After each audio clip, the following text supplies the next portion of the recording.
नमस्कार दोस्तों, मैं हूं शिवोम पंडित और आप देख रहे हैं जीएस मंत्रा। इस वीडियो में हम बात करेंगे मोहम्मद गोरी के बारे में। मोहम्मद गोरी जिसने भारत पर पहला आक्रमण 1175 ईस्वी में मुल्तान पर किया था। इसका पहला आक्रमण जो भारत पर हुआ 1175 ईस्वी में मुल्तान पर आक्रमण करता है ये, ठीक है। दूसरा आक्रमण जो इसका महत्वपूर्ण रहा भारत में वो 1178 ईस्वी में इसका भारत पर आक्रमण महत्वपूर्ण है, जिसमें इसने गुजरात पर आक्रमण किया, ठीक है। गुजरात पर आक्रमण करता है और वहां के शासक भीम द्वितीय या फिर जिसे हम मूलराज द्वितीय कहते हैं, भीम द्वितीय या मूलराज द्वितीय कहते हैं, उससे यह हार गया, ठीक है। मूलराज द्वितीय से यह हार गया, मतलब इसमें मूलराज द्वितीय या भीम द्वितीय जिसे हम कहते हैं विजयी होता है और इसने अपनी माता नायिका देवी के नेतृत्व में युद्ध किया था। नायिका देवी की प्लानिंग पर इसने युद्ध की और मोहम्मद गोरी को हरा देता है। अगला युद्ध जो महत्वपूर्ण है इसका, ये युद्धों के लिए ही जाना गया, कुल मिला के ये युद्धों के लिए ही जाना गया और जो खास बातें अभी आगे बताते हैं। तो इसने 1191 में आप तराइन का प्रथम युद्ध प्राप्त करते हो। 1191 ईस्वी में, 1178 वाला ध्यान रखना, मोहम्मद गोरी की भारत में पहली हार थी और फिर 1191 ईस्वी में पृथ्वीराज चौहान से सामना होता है मोहम्मद गोरी का और पृथ्वीराज चौहान ने मोहम्मद गोरी को फिर से हराया। मतलब ये तराइन के प्रथम युद्ध में 1191 में क्या हुआ, तराइन का प्रथम युद्ध था ये, तो तराइन का प्रथम युद्ध मोहम्मद गोरी हार जाता है। उसके अगले ही साल 1192 ईस्वी में, ठीक है, 1192 ईस्वी में तराइन का ही द्वितीय युद्ध होता है, ठीक है, ध्यान रखना। तराइन का द्वितीय युद्ध हुआ। तराइन के दूसरे युद्ध में क्या होता है, पृथ्वीराज चौहान को यह हरा देता है, ठीक है। तो दूसरे युद्ध में क्या हुआ, पृथ्वीराज चौहान हार गए, ठीक। पृथ्वीराज चौहान दूसरे युद्ध में हार जाते हैं और इसी समय भारत में मुस्लिम शक्ति की स्थापना का समय माना जाता है। भारत में मुस्लिम शक्ति की स्थापना होने का मार्ग प्रशस्त हो जाता है, ठीक। भारत में मुस्लिम शक्ति की स्थापना, इसको नोट कर लो, कब से, तराइन का द्वितीय युद्ध माना जाता है उसका जनक, ठीक है। फिर अगला जो महत्वपूर्ण युद्ध हुआ वह 1194 में चंदावर का युद्ध आएगा, अपना अगला महत्वपूर्ण, ठीक है। तो लिखो चंदावर का युद्ध। चंदावर का युद्ध कब हुआ, 1194 ईस्वी में होता है। किसके किसके बीच में होता है, गोरी के और गोरी वर्सेस जयचंद के बीच में। जयचंद कौन था, जयचंद कन्नौज का गढ़वाल शासक था, ठीक है, कन्नौज का गढ़वाल शासक।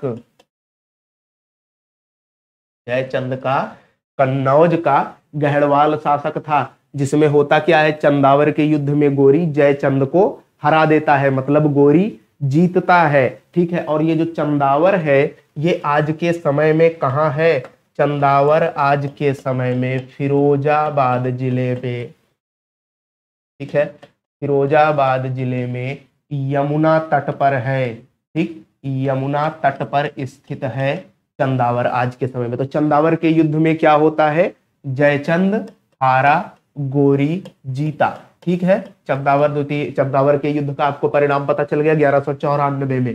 फिर महत्वपूर्ण बात जो आपको सामने मिलती है कि इसके सिक्के पर एक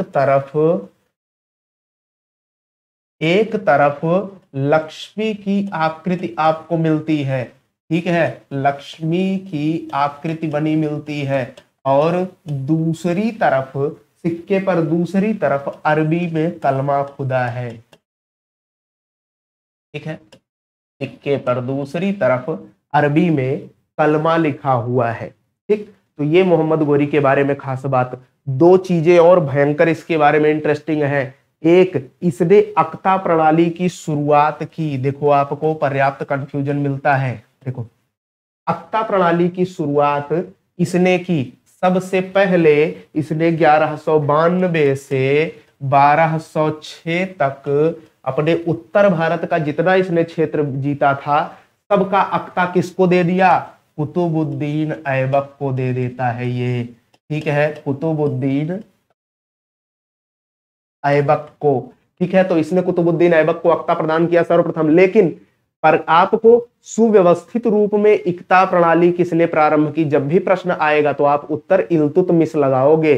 सुव्यवस्थित इक्ता, ठीक है, जिसमें पूरी तरह से व्यवस्थित रूप से इक्ता प्रणाली की शुरुआत की, वो कौन था? इल्तुतमिश था। ठीक, ये ध्यान रखना, ये पर्याप्त कंफ्यूजन वाला क्वेश्चन आपके सामने आता है।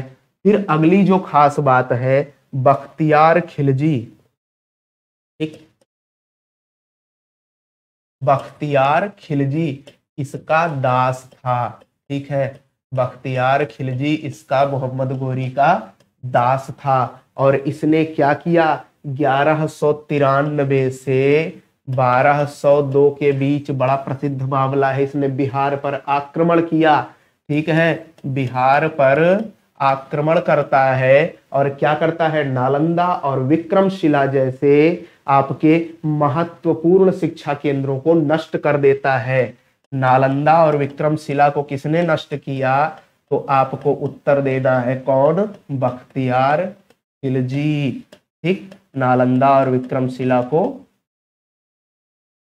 नष्ट किया इसने। ठीक है, और उसके बाद इसने सेन वंश के शासक लक्ष्मण सेन के ऊपर भी आक्रमण किया, परंतु वो उससे बचकर भाग निकला। तो ये खास बातें थी आपकी मोहम्मद गोरी के बारे में जो प्रश्नों में पूछी जाती हैं सीधे सीधे। इनको ध्यान में रखिएगा, ध्यान में रख के उत्तर दीजिएगा और जीएस मंत्रा को सब्सक्राइब कीजिएगा, वीडियो को लाइक कीजिएगा और बेल आइकन को प्रेस कीजिए, नोटिफिकेशंस पे क्लिक कीजिए ऑल पे। तो मिलते हैं आप लोगों से किसी और वीडियो में, किसी और टॉपिक, किसी और जानकारी के साथ। तब तक पढ़ाई करते रहिए, तैयारी करते रहिए, देखते रहिए जीएस मंत्रा। जय हिंद, वंदे मातरम।